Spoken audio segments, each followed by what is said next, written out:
So today, we're going to start with prayer in just a moment, but I want to give you a little bit of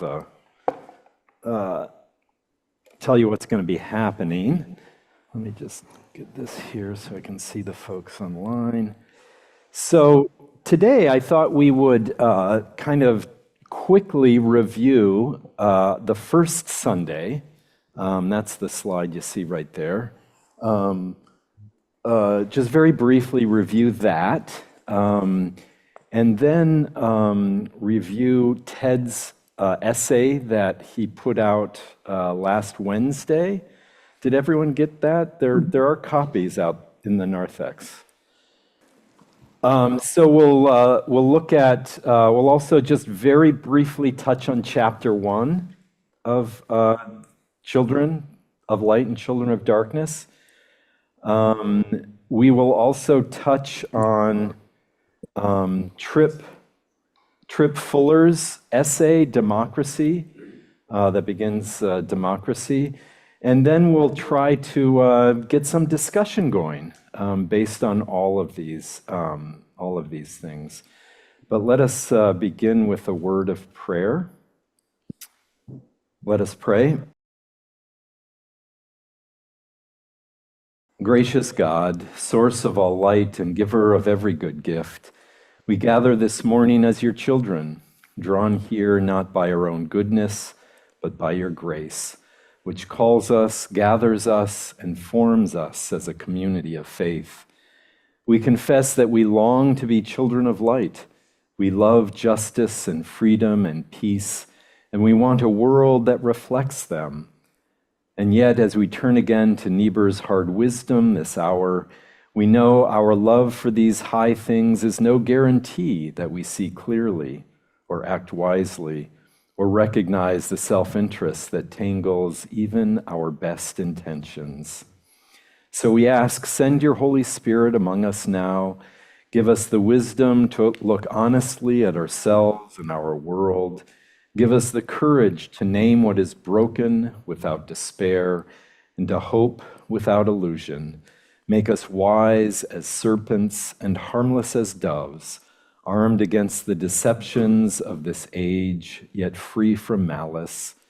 Open our minds to one another that in our listening and our questioning, we might hear something of your voice.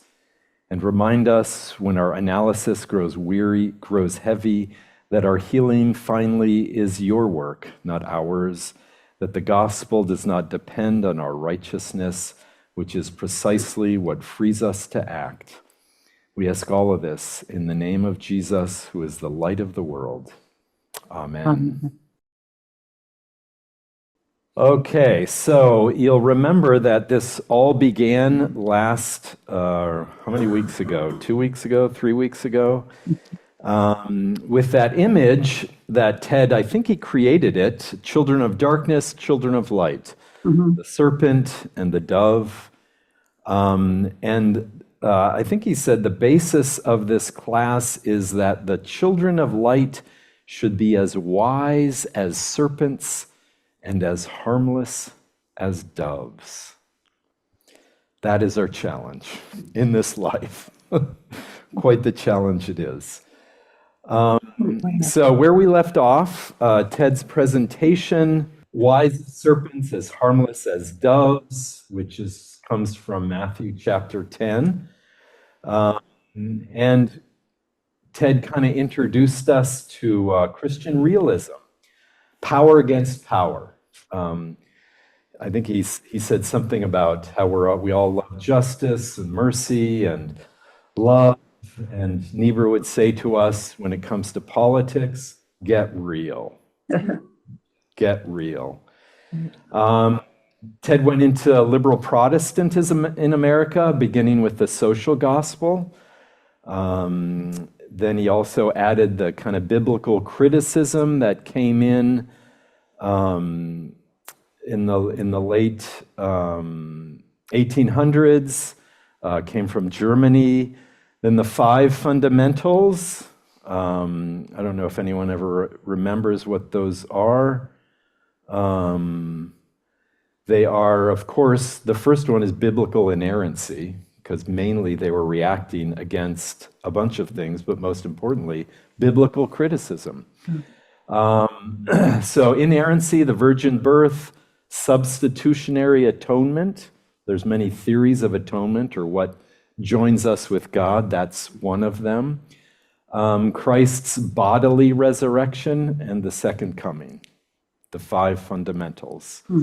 Those are the five fundamentals that fundamentalism continues to follow to this day. And they came out of, I think, Princeton, isn't that what he talked about? Princeton Seminary back in the 1920s. And then he also mentioned how our understanding of Jesus, what you might call Christology, changed with the social gospel. The social gospel saw Jesus more as a moral exemplar rather than focusing mostly on the cross and the resurrection. Okay, does that make sense? They looked at the creeds and they thought, why isn't there anything about Jesus's teaching in the creeds? And the social gospel said, come on, we gotta lift this up. We gotta center this. He also talked about Niebuhr in his life, born in 1892, pastor outside of Detroit at Bethel Evangelical Church, went to Yale Divinity School, didn't really like the whole academic life, or wasn't a good student, basically. So then he went to the Bethel church as pastor, built it up into thousands of people, hundreds to thousands of people. In the late 20s, a friend of his invited him to teach at Union Seminary. In fact, that friend paid half his salary just to get Union to take him. And initially, the other teachers at Union were kind of resentful that he didn't have a PhD. He, however, quickly became a very popular teacher. I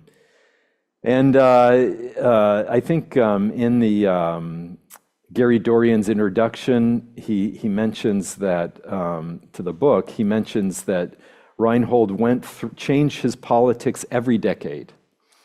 He read Marx, was a socialist at one time. Every year he started this, I think he helped start the Union of Democratic Activists, the UDA, and eventually settled in the Democratic Party. Also was friends of Bonhoeffer and Tillich, spent some time in Germany, became friends with them. They both came to Union. Tillich, longer than Bonhoeffer, went back to Germany. And in 1944, towards the end of World War II, he writes this book, Children of Light and Children of Darkness. Anything to add to what Ted talked about last time? Or questions? Jim, you filled us in also on the whole connection between Niebuhr's family and your family, which was very interesting. And with that, sort of a connection between his Lutheran and Reformed upbringing versus most of our Lutheran upbringing, or in some cases, Missouri Synod Lutheran upbringing. And so there's more of a difference than I would have thought. I think Ted even calls Niebuhr like a neo-Orthodox person. Yeah, that's... his theology is very wide-ranging. Yes, and some claim him as just a simple liberal, but others say no, it's not that simple. So yeah, he's. So the next, I want to get into the book. Just very brief kind of overview of chapter 1.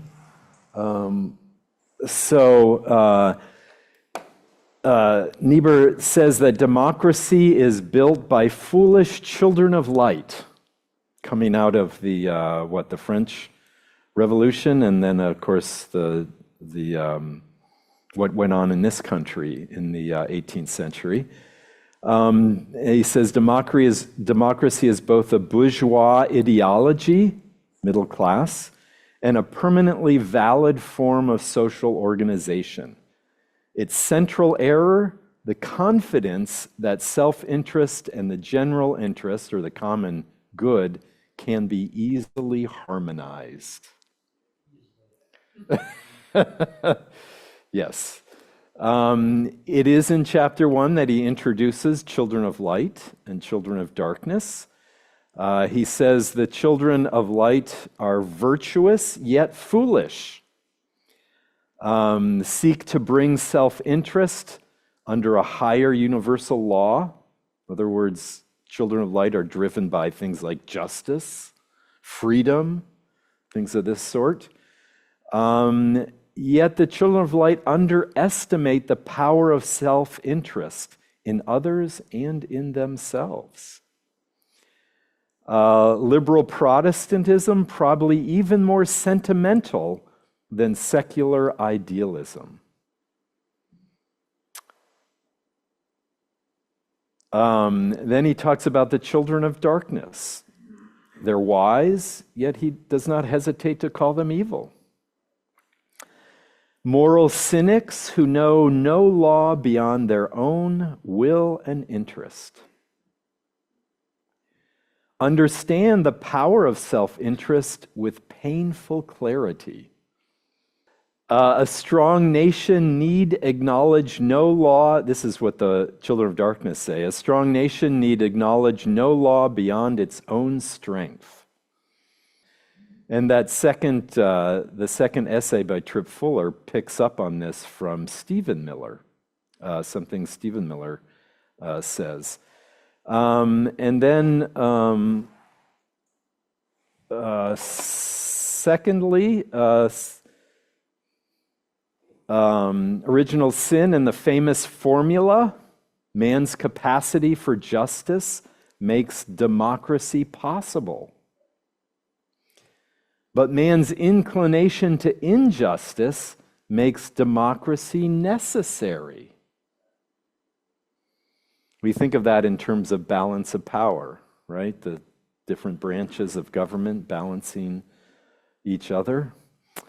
What modern secularism rejected, that is a notion of original sin, or even evil, and what Niebuhr recovered. So what modern secularism rejected, original sin, every level of human achievement is corrupted by inordinate self-love. Instead, we blame the external, politics, economics, or insufficient education. If we only educate people better, we won't have these problems. If we only design governments and government regulations in such a way that we curb desire and greed, we'll have a better society. We'll get rid of greed. No. He talks about two spiritualized impulses tangled at every level. There is the will to live truly. We want fulfilling lives. Yet there is also the will to power. We want prestige and security and domination. And then he mentions a number of different philosophers and kind of talks about them. Now, other things to add about, there is a lot in this book. There's a lot in chapter 1. Any questions that we all can answer? Because I won't necessarily answer them. Or things you want to bring up from the book? I guess the thing that disturbed me the most was the wisdom of serpents, because I kind of have this idea of wisdom as leading to something good. And that is not necessarily the way he uses it. So I went so far as to look up wisdom in my Oxford English Dictionary. And it good. actually says the capacity to judge rightly. And that is really, it's the capacity to judge based on all the information that you have and even your intuition and everything to make a right choice. Now, that's not necessarily a good choice, apparently. That is a right choice. And so that's how you get the serpent. The serpent can actually make a wise choice, but it's not very good necessarily. Yeah. So, yeah, that's the thing I struggled with the most, I think. So reactions to that? How do other people understand that? It occurred to me that maybe Niebuhr was thinking of the serpent in Genesis. Were you going to say that? Yeah. The serpent who was, I don't know, I don't think it says he was wise, but he certainly was intelligent in the Adam and Eve story, and he could trick them into breaking God's commandment. Wise in the ways of deception. Yeah, the way Niebuhr uses the serpent here, I'm not sure wise, the way we think of it is necessarily, but there's craftiness, deception, so it's, manipulative. It's all those things. You can be evil and be wise. Is one of the things that happens that is very hard to understand.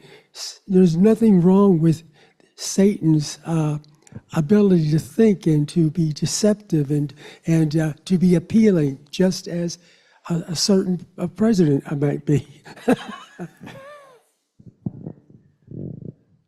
Yeah, and I also think is there a difference between wise and wisdom? You can be wise in all kinds of realms, and what drives your wise ways? Is it complete self-interest? I really know how to get what I want to get. Well, I think it really does come down to that difference between self-interest and the general interest. So you can be very wise in doing things for yourself, but is that wise with respect to the whole? Right. And that's certainly also what Niebuhr's getting at. I mean, just on that point, and you mentioned Adam Smith up there. I mean, every time, and on the previous slide, you had that this conflict between the self-interest and the general interest. And Right. My degree is in economics, starting with Adam Smith, and it's, but Adam Smith says that the self-interest will produce the best result for the whole, which is by itself questionable. Well, but he assumes a certain moral element to all of that. Adam Smith assumes a moral element, but ultimately he's talking mostly about markets, and even though some economists have tried to make everything about markets, Niebuhr's talking about a lot more than just markets. He's talking about power and political power and things like that. Yeah. Well, let's see the next slide. Okay, so now we're getting into Tripp Fuller and that one essay on democracy, Reinhold Niebuhr and Steve Bannon. Niebuhr's defense and Bannon's attack. And Tripp Fuller sees Bannon as the most articulate contemporary child of darkness. And he begins that whole essay with a quote from Steve Bannon. Somebody asked him about ICE and whether they're going to be around the polling places come the November election. And Steve Bannon said, "You betcha.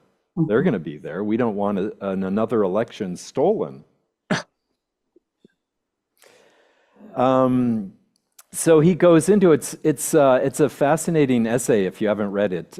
He goes into some intellectual sources and traditionalism, and by that he talks about the modern world, our world today, has just gotten worse and worse since the more traditional world of yesterday.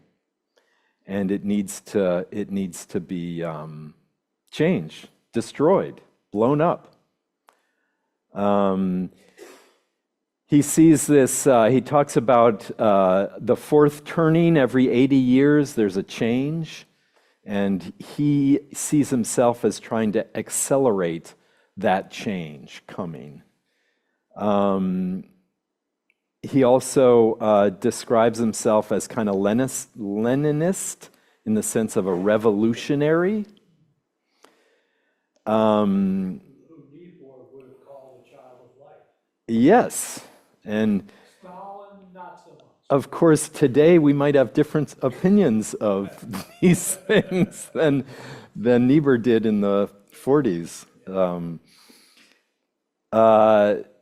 The tactics of darkness, epistemic warfare, flooding the zone. Does anyone know what he's talking about there? Propaganda. Just throw so much out there that people can't Yeah. grasp it or deal with it.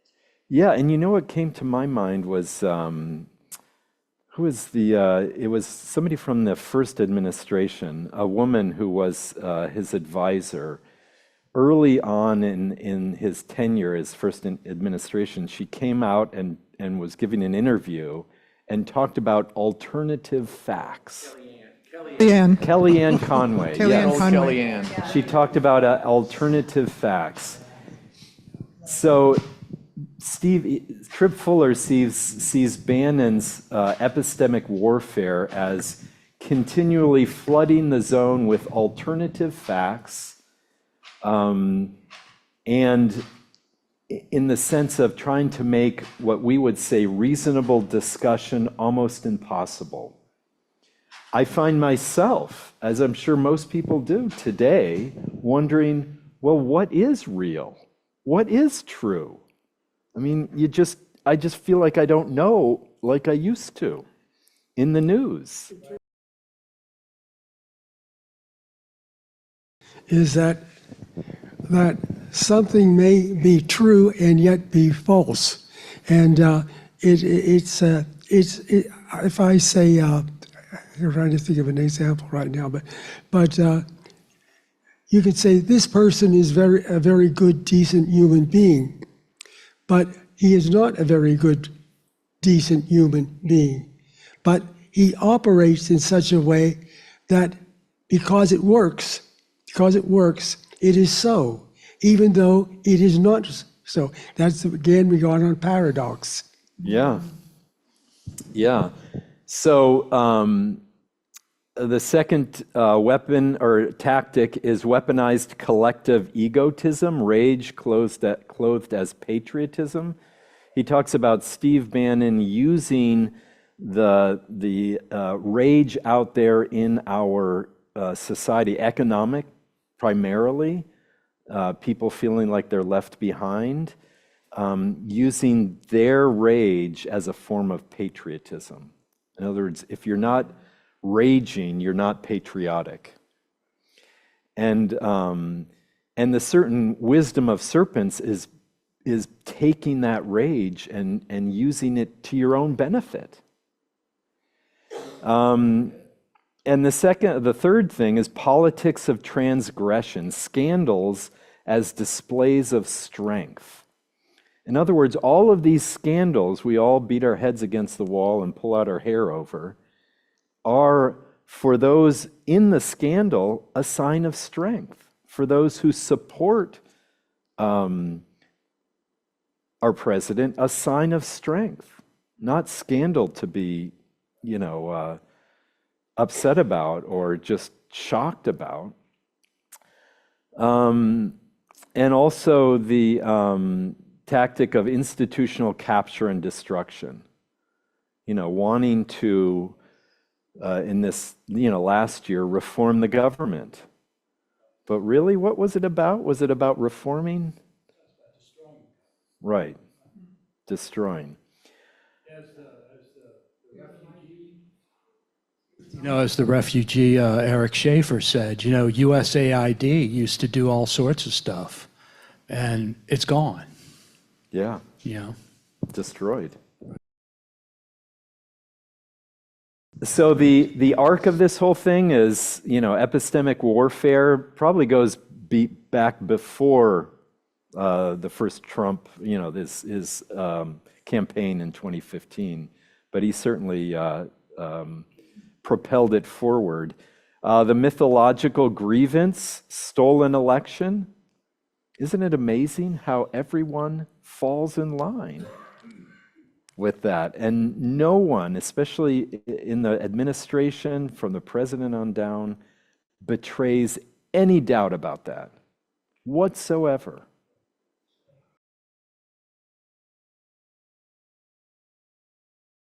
One of the things I don't understand is the argument that without Satan, God could not have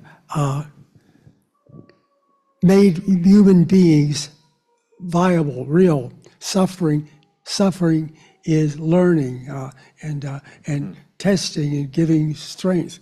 And then somebody has written, how could God have existed had he not had a teacher to teach right from wrong?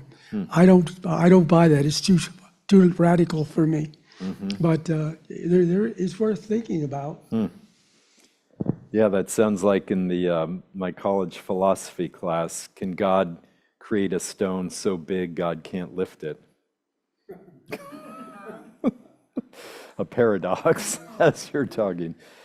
So he also goes on to talk about, Trip Fuller that is, failures of the children of light.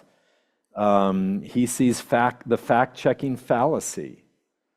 You know, fact checkers started, I don't know when they started, they certainly were big in the first administration, thinking that, the fallacy is thinking that that will change people's mind.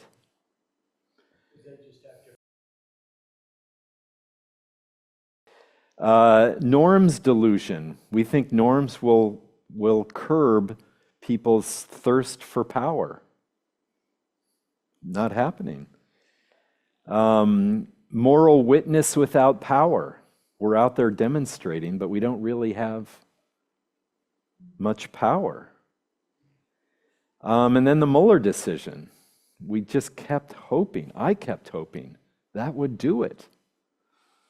You know, the adult in the room was going to come in and say what really happened, but that didn't happen.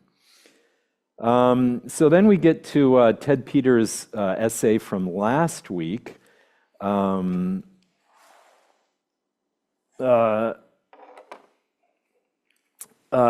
Ted starts pretty early on with this quote from Niebuhr. I think it's at the very end of chapter 1. The preservation of a democratic civilization requires the wisdom of the serpent and the harmlessness of the dove. The children of light must be armed with the wisdom of the children of darkness, but remain free from their malice. He starts off with, again, just saying what he said in the first class, that in this 250th year,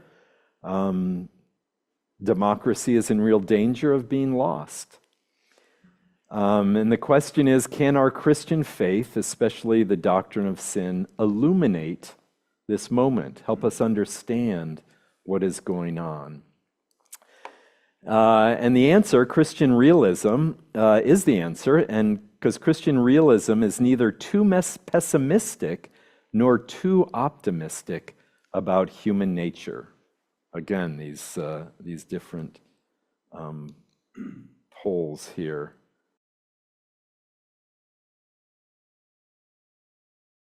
Yeah, I think it's interesting that Niebuhr says that Luther is too pessimistic about human nature. I know.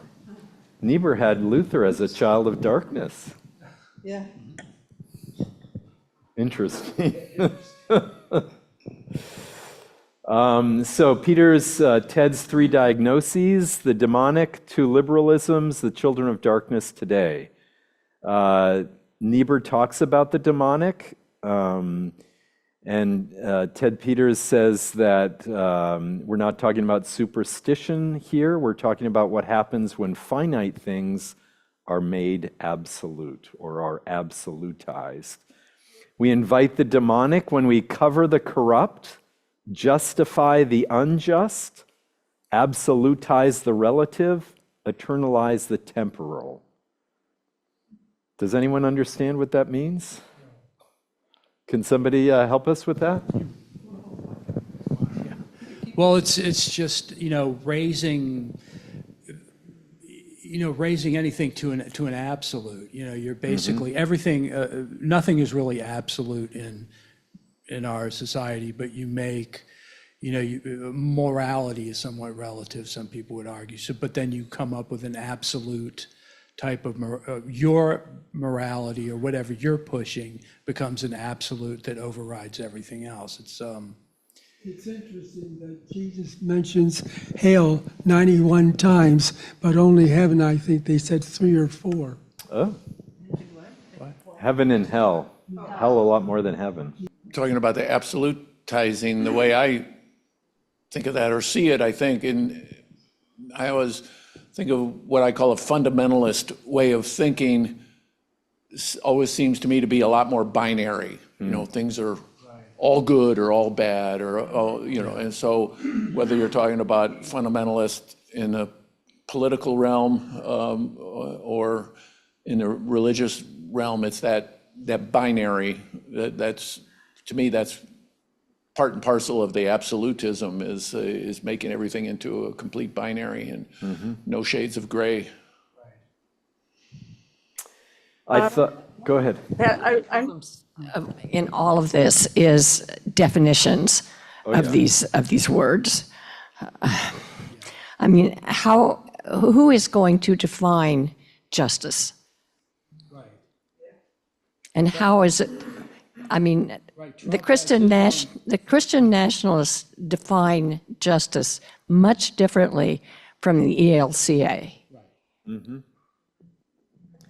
And that's, in a sense, that's the conflict, the ever conflictual, ever struggling aspect of politics. We are all trying to define justice. We are, as individuals, we are working for justice. But yeah, and justify the unjust. I caught a clip of a question to the president about, I guess, the Senate or Congress kind of really pushing back against this whole fund, this weaponization fund. And the president said, I don't know what to say about it. I'm just trying to do the right thing. So Ted went on to talk about two liberalisms: classical liberalism, which he talked about in the first session as well, and progressive liberalism, which he kind of talked about the roots of in the first session, and then kind of filled it out a little bit more in this. He talks about the children of darkness being cynics, even nihilists. What is a nihilist? Nihilism is a destruction of everything. You don't believe that anything works, so you simply destroy or... Right, Right. There's no meaning. Right. And then he talked about the National Day of Prayer as the time when Trump, the president, started talking about, for Iran, the clock is ticking, and Cuba and Mexico are next on the list. And then he also talked about Pope Leo and speaking out against that. And then he, Ted ended with Niebuhr as the doctrinal surgeon, the verdict, the prescription, and Ted Peters kind of the end. He sees Niebuhr having a two-part prescription: get real, sinful self-interest taints, if not controls, virtually all economic and political activity. I was listening to a podcast on that. Who mentioned it? Our first session, Love Thy Neighbor. It's Did you mention that? I was listening to, there's actually a podcast on that, from that podcast, Love Thy Neighbor, on every individual chapter of Children of Light and Children of Darkness. And there's also an introduction interview with Gary Dorian, who is a professor at Union. He is the he has the Reinhold Niebuhr Chair in Ethics at Union Seminary, and is a Reinhold scholar. Something I was on the way down here this morning. He said that Niebuhr talked about reason as reason is always in the use of self-interest. We think reason might be kind of outside of, reason is kind of like eternal. We're right. In the end, we take care of ourselves. Right. And the other prescription is pit power against power, wield power but without malicious intent. And then at the end, the very end, he says he is thankful for children of light, Ted Peters says, because they're concerned about justice and the common good. But he says the children of darkness have learned to manipulate the children of light, lift up parallel moral ideas as a smokescreen, accuse the children of light of failing them, accuses the others as being hypocrites. And we would say, what? One of the things that's interesting about the children of light, according to what I read out of this, is we talk a lot, but we don't act. We in the end, we take care of number one. And this inability to say, oh my, it's so terrible how bad the world is getting this day. But even Jesus, in a sense, mentions this. You've got to fight to have justice. You got to be capable of giving yourself, and we don't want to because we're selfish, and that's one of the weapons of, according to Tripp. What's his name again? Fuller Tripp. Yeah, is that we talk a good game, but we don't act, and if we don't act, then we are, ironically, the enemy. We're the enemy because we refuse to do what we feel we should do, but it's so much more comfortable to eat ice cream. Right, to not do what Tripp Fuller talks about as the difficult, time-consuming, sometimes dull and boring work of organizing for power, instead of just being out there feeling good about ourselves, marching and this or that. Definitely. So let's get to some questions here.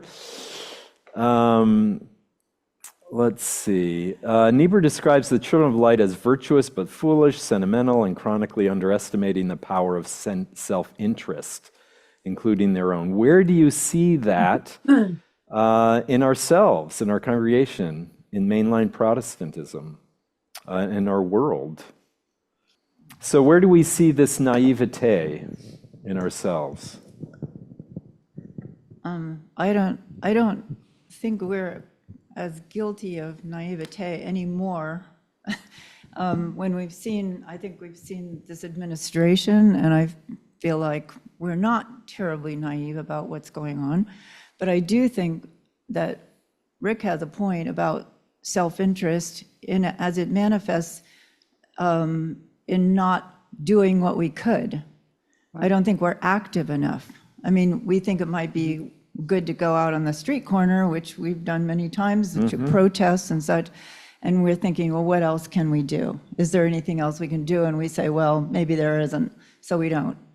But in reality, I think there's probably a lot more we could be doing.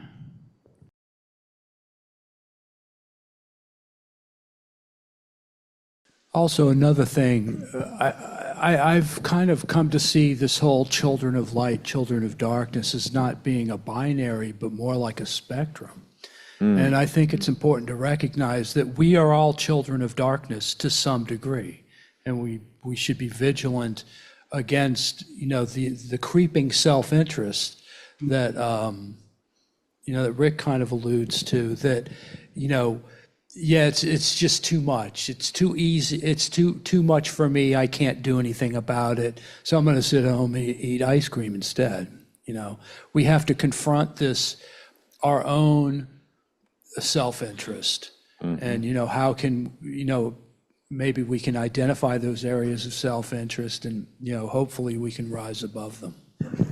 I have a question about self-interest because there is so much happening in the national scene which is against my self-interest. The economics, the price of gas going up, everything going up, money being spent for the war, and still those people who support Trump don't seem to take their own self-interest into account when they're supporting him. And so this issue of self-interest, it seems to me, only goes so far. There's other factors that are beyond my ken to understand why some people still support him, even though it's against their own self-interest. And I don't think any of this addresses that. Well, I would say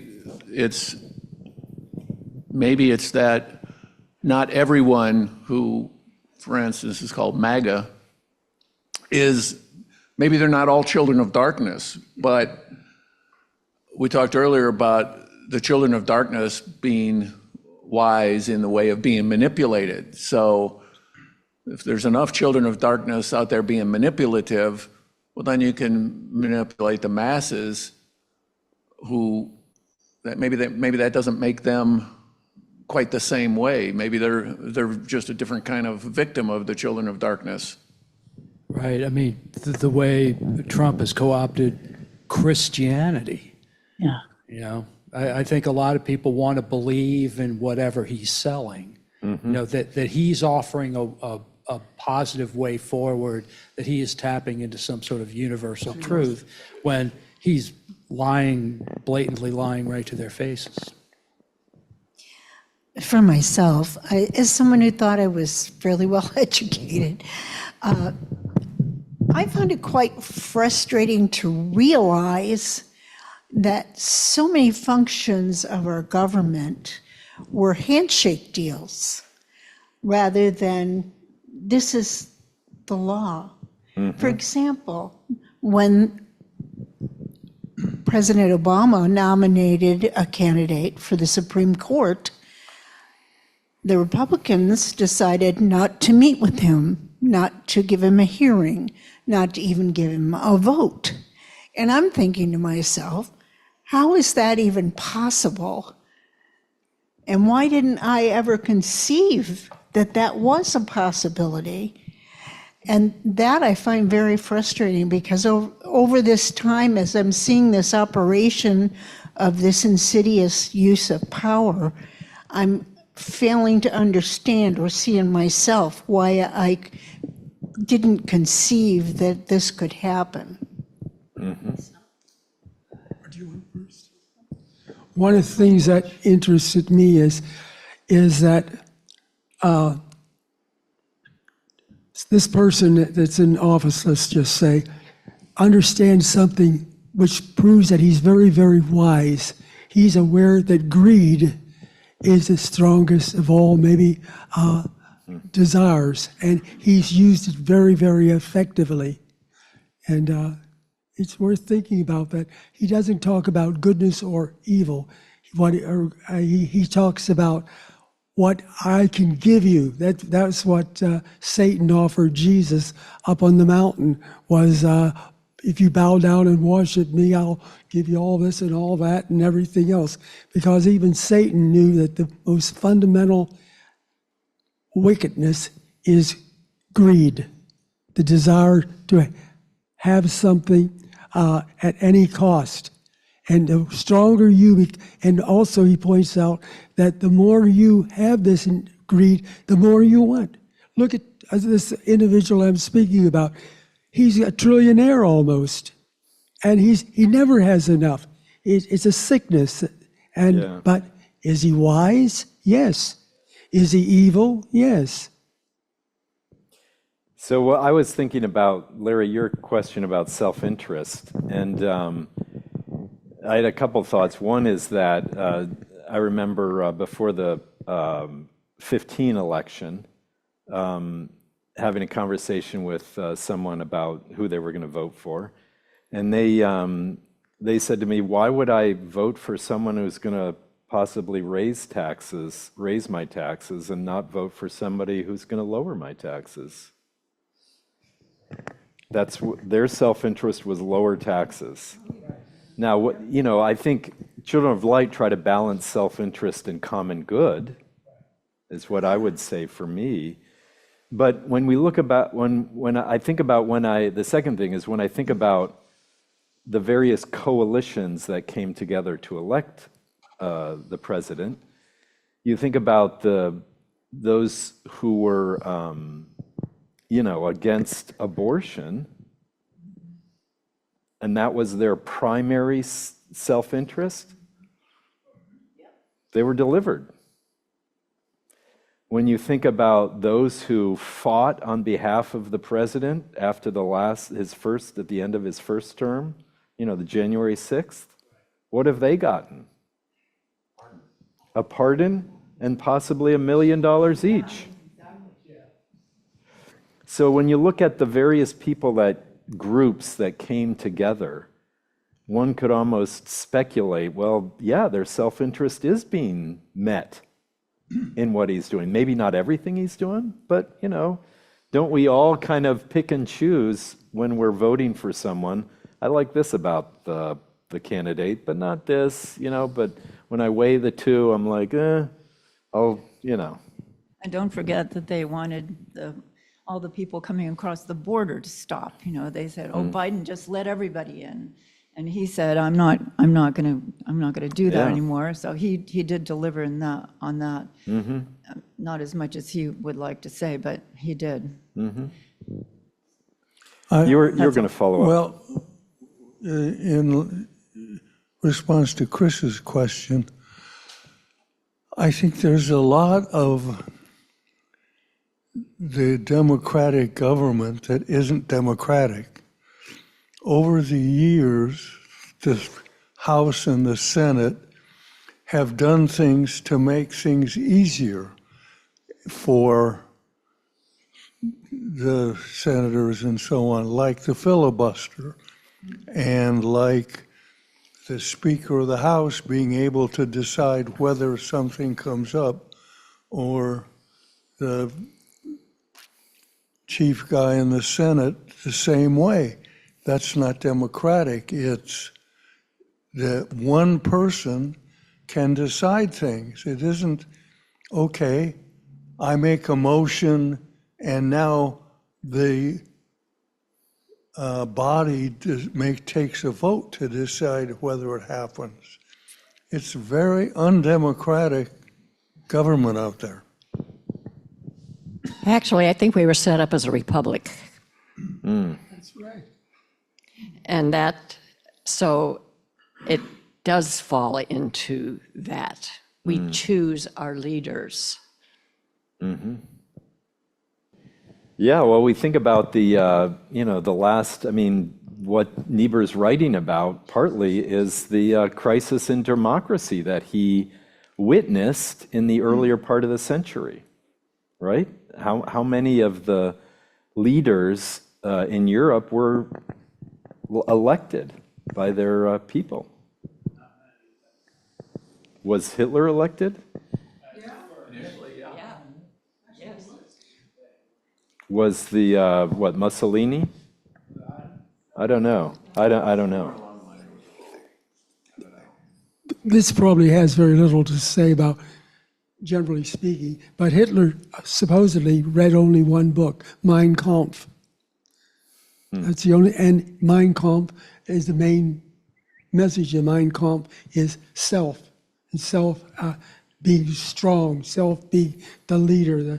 He even tried to create pseudo-Christianity in order to push his ideals, because Christianity wasn't working for him.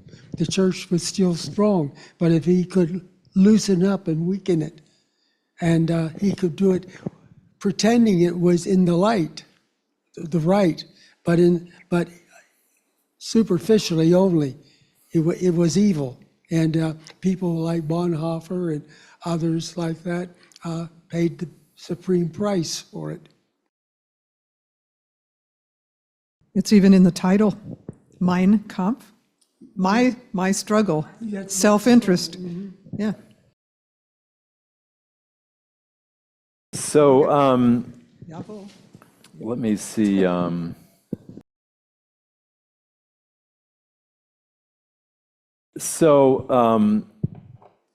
Let's see. Of Fuller's four failures of the Children of Light, fact-checking, norms, delusion, moral witness without power, and Mueller decision, which is the hardest for you personally to resist? Which is the hardest for the church?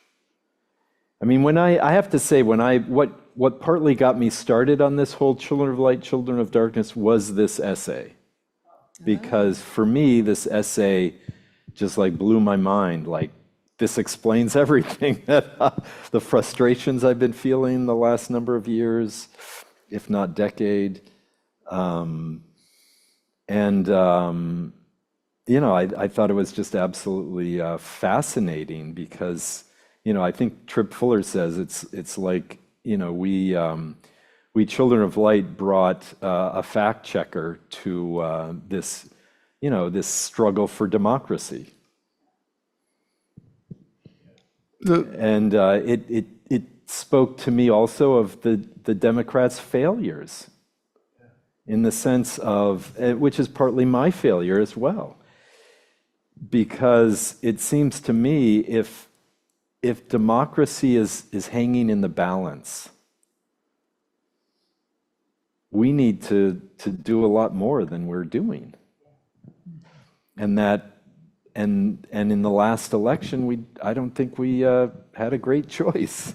It's no wonder that Trump won again by a very slim margin. I mean, the Democrats, to me, didn't organize well to put forward a candidate that could meet the challenge. There's something I see missing in the four failures of the Children of Light that Fuller talks about, and also going back to some of the characteristics of the Children of Darkness when they talked about rage. The one element in the political realm, the current political realm, they talk about the resentment of the MAGA folks to the way they've been treated or thought of or talked about by the elites. Now, I think that's way overblown, but I also think there's something to it. And specifically with failures of the Democratic Party, and going back to the way the party transformed with Clinton especially, and instead of being a working class labor party, became a party of professionals, college educated, and and this perception that it's coastal elites, so that, I mean, there's a stereotype in there, and it gets way overblown then, but this becomes a real motivating factor, that I didn't see in those earlier things. When they talk about rage, it's not just this patriotic rage, it's this rage to own the libs. And they don't, they'll do anything, even if it's against their interest, but if they can make the libs feel bad, they can make the libs cry, that's everything. And so I'm struggling to see if that fits in this analysis, or if it's just another element that's not quite named there. So what do you mean? The kind of making it all a game of sorts? Owning the libs? The children of light, one of the failure was the way they maybe had an elitist attitude, looked down a little bit, or the motivating factors of the children of darkness. We just want to get back at those other people. So I was thinking about what you had said, and one of the things that popped up in my mind is that the children of light have a fatal flaw. And this fatal flaw is the belief that because I am good, somehow you're going to be good also and agree with me. So it becomes a tool of the darkness. Because they are able to capitalize on what you have just said. And I think, how could they not believe that Trump isn't a good human? I hope you don't mind my using the word name. Trump is a wonderful person. Why? Look at all the things that he's done. And when you make a idol out of a person, strength. They use that strength as a weapon, which in order to get you to believe somehow that they are right. But look what he did. Look what he said. Look, and rather than see what he said, but not what he did. We don't look at what they did. We listen to what they say, and this is weakness, because it's much easier to have somebody say that, yes, I agree, and not even know what you're agreeing to, because it's to think requires a lot of energy.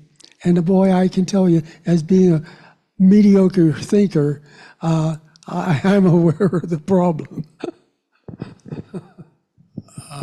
Getting back to Jim's point, the MAGAs versus the liberals, one thing that Niebuhr does talk about is the self-interest of groups. Self-interest doesn't only apply to individuals. And, now we've got a situation where it's the libtards versus the MAGAs. And they're not talking to each other. They're all on their side. I've noticed it in my own family. They're MAGA relatives, and nobody will talk to them, and they won't talk to, the liberal members. And somehow the self-interest of the group in some ways can override the individual self-interest. Maybe that has something to do with, I don't know, a number of years ago, there was a book came out that What's Wrong with Kansas? Oh, yeah. Kansas flipped from being a Democratic state to being a red state, and the Democratic policies were, Democratic Party policies were beneficial to Kansas, but the Republican policies were not good for the typical Kansan. But still, they went for that ideology. And why would people choose some sort of policy that's really against their self-interest? And it's something to do with that, I would say. Well, that's really the challenge for the future of the government in this country. If no one can communicate in a way that there could be discussion and there could be movement, then it's over. Right, everybody retreats to their corners and we get a stalemate. Yeah, and I think it's on the one hand, I think I agree with you, Chris. It's kind of like depressing. But on the other hand, I see individuals talking with one another. We see somebody in the grocery store, we start talking maybe, and we get hints, they're probably conservative, but we still keep talking. We kind of set aside that stuff because we're having human interaction. And, we all need human interaction. And The problem I is, think part of it is that the algorithms, everything is geared towards us choosing sides and battling it out with the other group. And I have to admit to myself, when I start scrolling through YouTube, I just love those quick little videos of owning the conservatives. I think to myself sometimes politics is a more interesting sport than, the major sports sometimes. Sometimes games get dull. my problem is, But that's like not a good impulse. my problem is, I go to a place like this and we talk about the problem and but we don't act. Because we don't act, nothing happens. And this is the biggest weapon that the people of darkness have. They do act. The people that move the world are a few people who have tremendous energy and do something. We don't. We say, oh, that's awful, that's terrible. Oh, this is wonderful. I just think, but we're passive. And this passivity is one of the things that is a major problem brought up in these essays that we've been reading. They're Yeah. great, by the way. So let me, we have to wrap up here in a few minutes. Let me put it on the last question, and then read something that summarizes Fuller. A couple things, actually. One, Fuller insists with Niebuhr that the children of darkness are not just wise, they're evil. Their wisdom is ultimately self-defeating. Movements built on cynicism cannot generate genuine loyalty. They devour their own. Right. We see that going on too, right? And then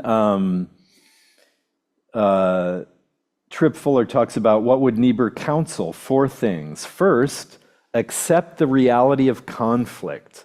Politics is the arena where competing interests contend. Politics is messy, it's difficult, it's contentious, conflictual, all of those things, which, I don't necessarily like conflict. He says, where competing interests contend, refusing to engage cedes the field to those who suffer no scruples. Right. Doing nothing, as you were talking about, cedes the field to those who suffer no scruples. In other words, they're not driven by the same motivations we might be driven by. Second, build countervailing power.